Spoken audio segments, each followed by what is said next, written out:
অমর একুশে বইমেলা 2025 প্রতি বছরই এই বইমেলা পরিদর্শনে আসেন দেশের দূর দূরান্ত থেকে একাধিক শিল্পী, সাহিত্যিক সহ নানা পেশার গুণীজনরা।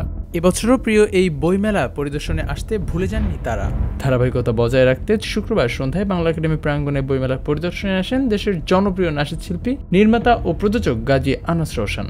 তার উপস্থিতি দর্শনার্থীদের মধ্যে এক ভিন্ন মাত্রার উৎসাহ সৃষ্টি করে। মেলায় ঘুরে তিনি বিভিন্ন স্টলে বই দেখেন ও পাঠকদের সঙ্গে কথা বলেন। মেলায় আগত দর্শক ও শ্রোতাদের মধ্যে ছিল বিপুল উচ্ছ্বাস। বিশেষ করে তরুণদের মধ্যে তার আগমনের ব্যাপারে ছিল ব্যাপক আগ্রহ। এক সাক্ষাৎকারে তিনি বলেন, বইমেলা শুধু বইপ্রেমীদের জন্যই নয়, এটি সংস্কৃতি, সাহিত্য এবং শিল্পের এক মিলন মেলা।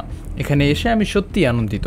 অকল্পনীয় একটা ব্যাপার আজকে লক্ষ্য করলাম যে এত জনসমাগম ইতিপূর্বে নয়। শুধু আমার মনে হয় বইমেলা আমাদের বাংলাদেশে যত আগে থেকে হয়, আগে তো ছিল শুধু বাংলা একাডেমির ভিতরে, এরপরে যখন প্রসারিত হলো সোহরাওয়ার্দী উদ্যান সহ প্রসারিত হলো, বিগত 50 বছরে এত বড় বইমেলা, এত বড় আয়োজন, এত মানুষের সমাগম আমার মনে হয় হয়নি। আমি দেখিনি, আমার বয়সে আমি দেখিনি।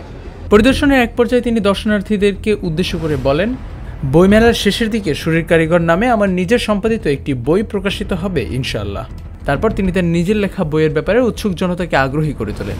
এভাবেই দেশের সকল সাংস্কৃতিক কর্মীগণ নিজেদের উপস্থিতি বাড়ালে পুরো মেলা ফিরে পাবে এক নতুন মাত্রা বলে মত প্রকাশ করেছেন অনেকেই। বইমেলার এই সাংস্কৃতিক সংযোজন ভবিষ্যতে আরও সম্প্রসারিত হবে বলে আশা প্রকাশ করেছেন তারা। জুবায়ের জারির, heavenTV.press।